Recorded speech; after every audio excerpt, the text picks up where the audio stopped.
ओम ज्योतिरग्निरग्निरज्योतिः स्वाहा। ओम सजुदेवेन सवित्रा सजुरात्रेन्द्रवत्याजुषाणो अग्निर्वेतु स्वाहा। इदं पूर्णाहुत्यै नमः।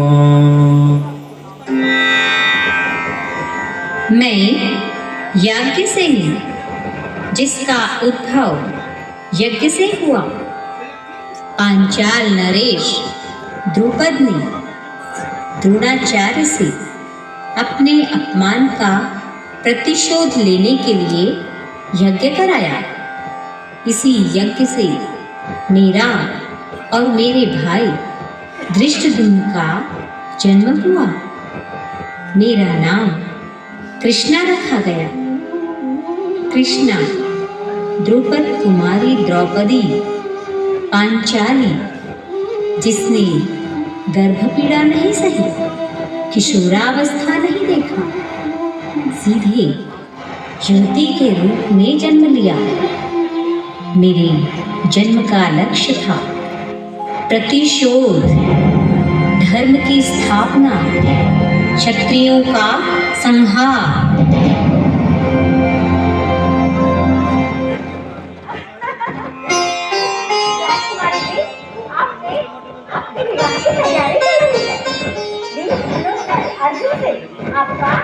आपका विवाह होने वाला है।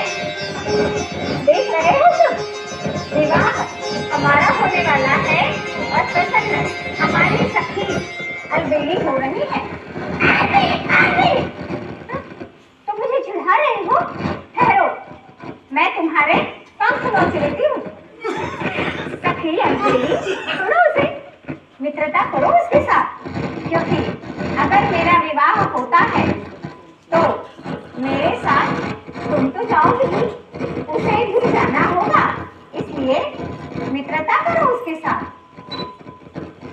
सुना राजकुमारी जी, आपकी स्वयंवर की तैयारी हो रही है। स्वयंवर की तैयारी? लेकिन मुझे तो कुछ भी नहीं मालूम कि कौन राजा मेरे लिए योग्य है और कौन अयोग्य। अरे ये सारी रचना उस श्री कृष्ण की रची हुई है। तब तो मुझे किसी बात की कोई चिंता नहीं है।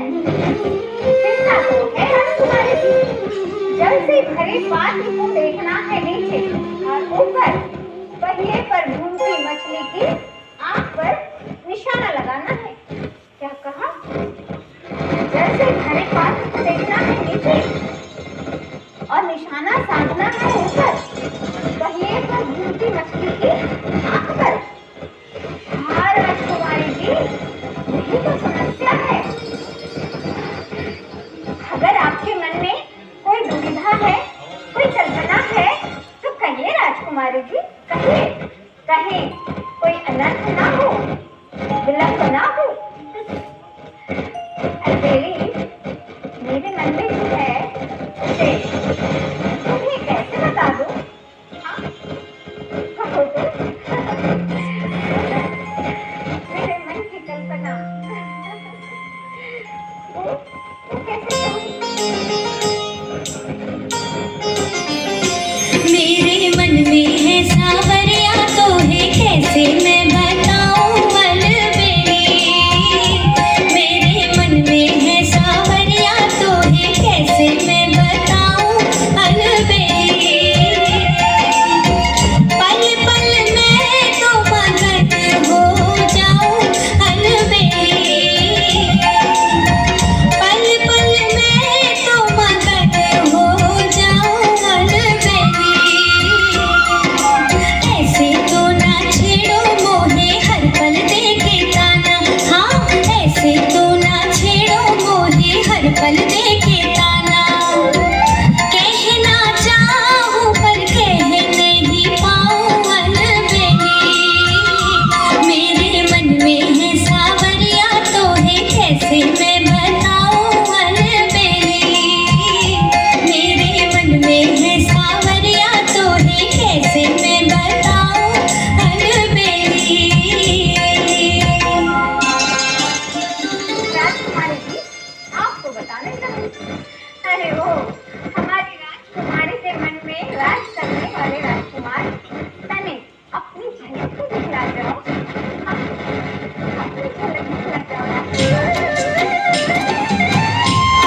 झुलवा खेले है डाले डाले आज मन तो मिलाए जाओ सावरे आज मन तो मिलाए जाओ सावरे गोरी सावरी गोरी जैसे पूनम की हो चकोरी। राजकुमारी जी, यहाँ तो सारे राजा महाराजा आ चुके हैं, परंतु कोई भी लक्ष्य भेदन नहीं कर पाया। अब क्या होगा राजकुमारी जी, अब क्या होगा? अरे वो तो ब्राह्मणी कुमार चले आ रहे हैं।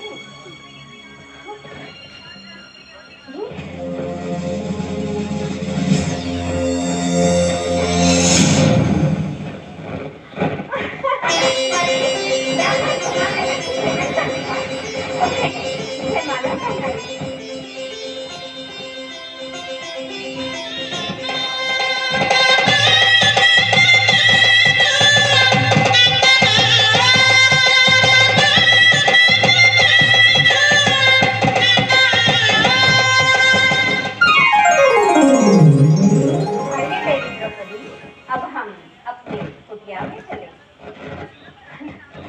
माता देखिए हम क्या लेकर आए हैं, सभी भाई मिलकर बांट लो। ये क्या, ये तो कोई कन्या है। माता ये देवी द्रौपदी है, अर्जुन ने लक्ष्य भेदन कर जीता है इसे। ये मेरे मुख से ऐसे शब्द कैसे निकल गए? सभी भाई मिलकर बांट लो। धर्मराज युधिष्ठिर पुत्र, अब तुम ही कहो कि देवी द्रौपदी को कोई पाप उठना पड़े और मेरा मान ही रह जाए। माता अधिक पुरुषों की पत्नी होना कोई पाप नहीं, कोई अधर्म नहीं। जटिला नामक स्त्री ने 7 ऋषियों के साथ विवाह किया। कुंडू मुनि की पुत्री वाक्षी ने एक ही नाम के 7 भाइयों के साथ विवाह किया। इसलिए आप अपने कहे वचन के लिए द्रवित ना हो। यह कोई पाप नहीं, कोई अधर्म नहीं। ये क्या देख रहे हो? सभी भाई सहमत है मुझे आपस में बांट लेने को। मुझसे पूछ भी नहीं रहे कि क्या मैं रखना चाहती हूँ। धर्म के बंधन में बांधकर मुझे बांटा जा रहा है। ये कैसा धर्म जहाँ स्त्री के मन की कहीं कोई सुनवाई नहीं, क्योंकि स्त्री का स्वामी पुरुष है और उसे पुरुष के कहे अनुसार ही चलना होगा। आज भी ऐसा ही हुआ, परंतु कष्ट भी है। मैं पांचों भाइयों के समान रूप से समर्पित कैसे हो पाऊंगी? सोचना होगा। मैं केवल अपना स्वामी मानकर उसे पूर्ण रूप से समर्पित होना चाहती हूँ। अब ये कैसे संभव होगा? कैसे संभव होगा?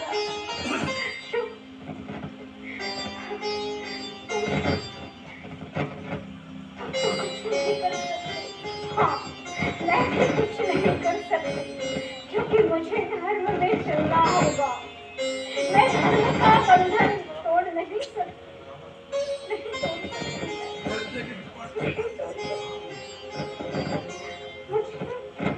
मुझे मेरी बातों को स्वीकार करना ही होगा। नहीं तो मैं इस वचन के विरुद्ध जाती हूँ तो गलत ही कहलाऊंगी। ये तो संभव नहीं। मुझे इनके अनुसार चलना ही होगा।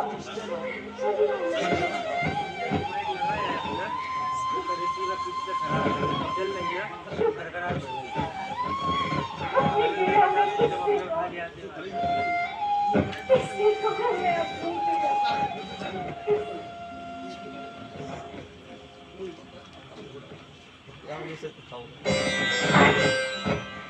आज मेरे स्वामी अर्जुन से मेरा प्रथम परिचय हो गया।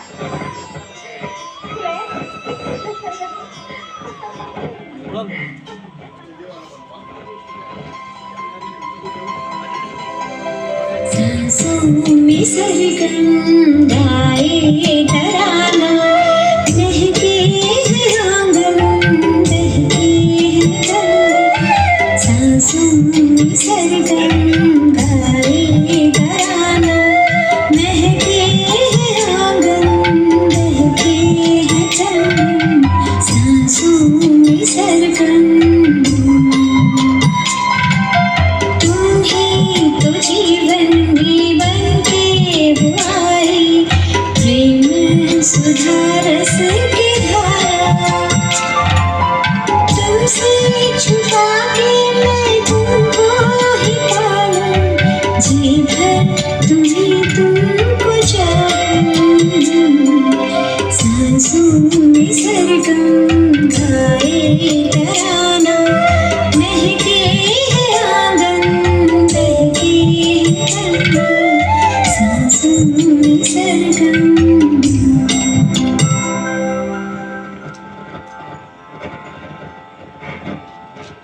धर्मराज युधिष्ठिर, आज मैं एक बात कहना चाहता हूँ। मैं व्यासदेव द्रौपदी आपके पांचों भाइयों को एकता में बांटने के लिए ही आई है।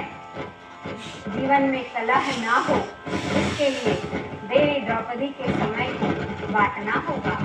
एक एक वर्ष तक एक एक भाई के साथ में वो समय व्यतीत करेंगी। एक नियम यह भी कि अगर देवी द्रौपदी किसी भाई के साथ एकांत में बैठी हैं तो अन्य भाइयों का जाना वर्जित है, और अगर ऐसा हुआ तो उसे 12 वर्ष तक ब्रह्मचर्य धर्म का पालन करते हुए वनवास को जाना होगा। हाँ, यह नियम बनाना आवश्यक है, तभी इस गृहस्थी में शांति रहेगी, सफलता रहेगी। हाँ, नियम का पालन आवश्यक है, स्मरण रखें आवश्यक। सखी कृष्णा अपने सखा कृष्ण को भूल गई। जीवन में बहुत सारे कार्य हैं। सखा कृष्ण, आपने ऐसा कैसे कह दिया? आपको मिला कोई भूलेगा? जना जादू भरे मुख से अमृत झरे, ऐसे छलिया को कैसे भुलाए मनवा। जना जादू भरे मुख से अमृत झरे, ऐसे छलिया को कैसे भुलाए मनवा। नैना जादू भरे जारे कान्हा रे, ऐसे तो ना सताओ जी हमें हो। जारे कान्हा रे, ऐसे तो ना सताओ जी हमें। लागी मन में लगन गोपी हो के मगन, कान्हा कान्हा पुकारे पुकारे है सदा। नैना जादू भरे मुख से अमृत झरे, ऐसे छलिया को कैसे भुलाए मनवा। नैना जादू भरे। देवी द्रौपदी, मुझे वनवास जाना ही होगा। मैंने नियम तोड़ा है। स्वामी, आपने भारत की आज्ञा लेकर कक्ष में प्रवेश किया, तो आप वनवास जाना क्यों चाहते हैं? नहीं, आपने नियम नहीं तोड़ा। नहीं, मुझे जाना ही होगा, क्योंकि ये नियम के विरुद्ध होगा। नहीं स्वामी, अभी तो हमारा प्रथम मिलन भी नहीं हुआ और आप जाने की बातें करते हैं। नहीं स्वामी, मत जाइए। अर्जुन को गए कितने वर्ष बीत गए, उनका कोई समाचार नहीं। वो कहाँ है, कैसे है, कोई भी पता नहीं। कोई तो संदेश आए, कोई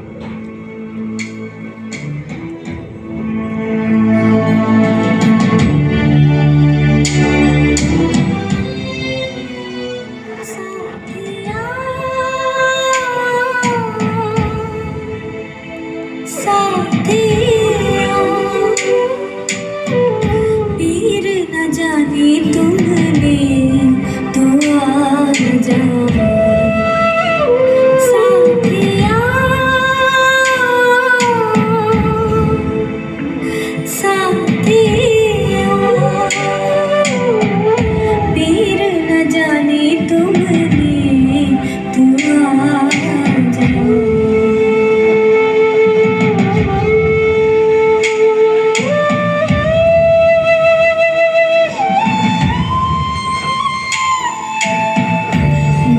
की बत्तियाँ कहाँ से कहूँ मैं, मन की बत्तियाँ कहाँ से कहूँ मैं।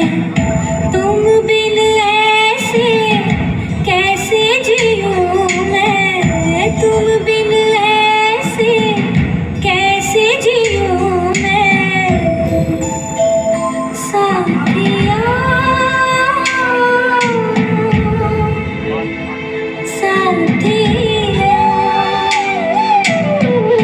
पीर न जाने तुमने तो आ जाओ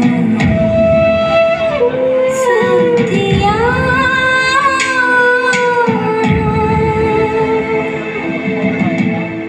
सुना राजकुमारी जी, संदेशा आया है। वीर अर्जुन नागलोक गए, वहाँ उन्होंने नागलोक की राजकुमारी उलूकी से विवाह किया और उलूकी ने पुत्र इरामान को जन्म दिया। उसके बाद वो मणिपुर राज्य गए और वहाँ की राजकुमारी ने चित्रांगदा से विवाह किया। चित्रांगदा ने पुत्र बभुवाहन को जन्म दिया। ये क्या हो रहा है? 12 वर्ष ब्रह्मचर्य धर्म का पालन करते हुए वनवास जाने का नियम बताया गया था और वो है कि विवाह की जा रही। मैं पूछती हूँ, क्या विश्वकर्मा ने आयुधशाला का निर्माण नहीं कराया, शस्त्रागार नहीं बनवाया, जो वीर अर्जुन शस्त्र लेने हमारे कक्ष में आए वो भी केवल एक अनेक नहीं। तो ये क्या कहा?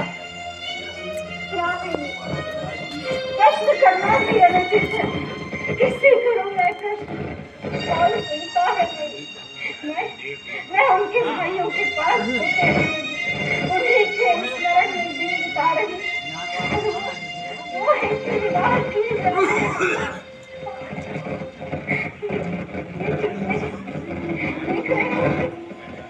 मेरे स्वामी, मुझे भूल गए। मेरे स्वामी, मुझे भूल गए। ये क्या हुआ?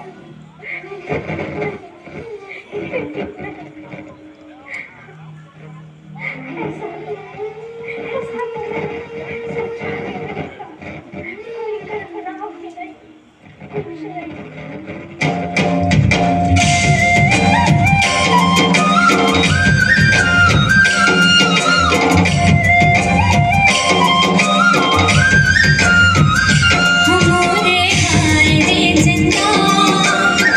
सातन संग जाके हमको भूले,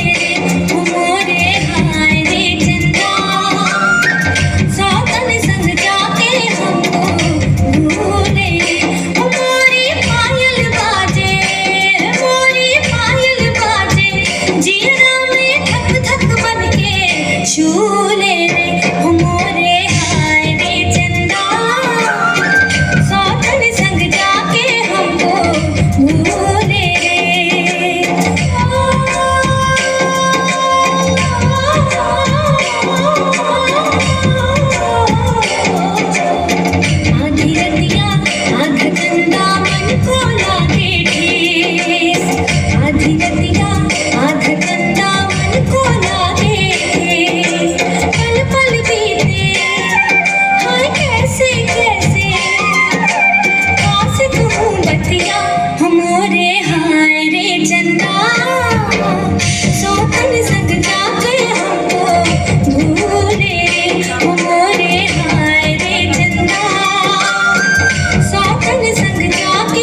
पर मैं विवश हूँ मन के बंधन से। हस्तिनापुर में कुछ आयोजन हो रहा है और इस आयोजन में पांडवों को निमंत्रित किया जा रहा है। इस निमंत्रण के पीछे क्या है मुझे नहीं पता। विदुर की बातें कुछ विचित्र लग रही हैं। मैं समझ नहीं पा रही हूँ। वैसे भी कौरवों का कोई भरोसा नहीं, क्योंकि कौरव छल बल से अपना स्वार्थ सिद्धि करने में लगे रहते हैं। मुझे उन पर तनिक भी विश्वास नहीं। विदुर की रहस्यमयी बातें मुझे आक्रोशित कर रही हैं। पता नहीं क्या होगा, हस्तिनापुर जाने के बाद ही समझ आएगा। और माता कुंती पांचों पांडव देवी द्रौपदी के साथ हस्तिनापुर को प्रस्थान करते हैं। द्रौपदी, बाहर निकलो, सभा में चलो।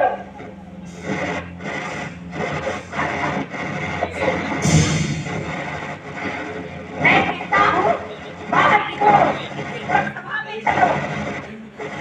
ये दुराचारी दुशासन, ये ठीक नहीं। छोड़ो मेरे बालों को, छोड़ो। मेरे स्वामी मेरा वो हर्ष करेंगे, देवता भी न बचा पाएंगे। जिस स्वामी की बात कर रही हो, सभा में शीश झुकाए बैठे हैं, देखो उधर। और हमने तुम्हें कुएं में जीता है, अब तुम हमारी दासी हो। पांचों पांडव तुम्हारा उपभोग करते हैं और अब तुम हमारी भोग्या हो। ये स्वामी, आपसे ऐसा अनर्थकारी कैसे हो गया? आप तो धर्म के लिए पूरी पृथ्वी दांव पर लगा सकते हैं, आपसे ऐसा अनर्थ। सभासद, मैं आपसे पूछती हूँ, जब उन्होंने अपने आप को जुए में हार दिया तो मुझे दांव पर लगाया जाना अनुचित है। आप भी चुप है। महाराज धृतराष्ट्र, आपकी आंखें बंद हैं, परंतु कानों से तो सुनाई दे रहा है ना? या फिर पुत्र मोह में आपकी सारी इंद्रियों ने काम करना बंद कर दिया है? दुशासन, देख क्या रहे हो? मेरी द्रौपदी के वस्त्र उतार कर जंगला में बिठा दो।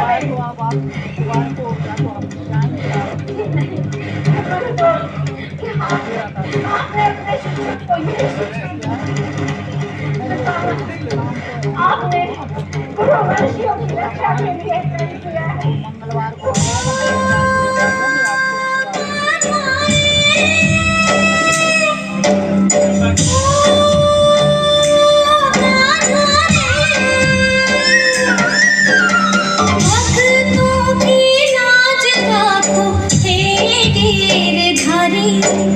सखी हो तिहारी, अब तो आ जाओ हे गिरधारी।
नाथ नारायण वासुदेव हे नाथ नारायण वासुदेव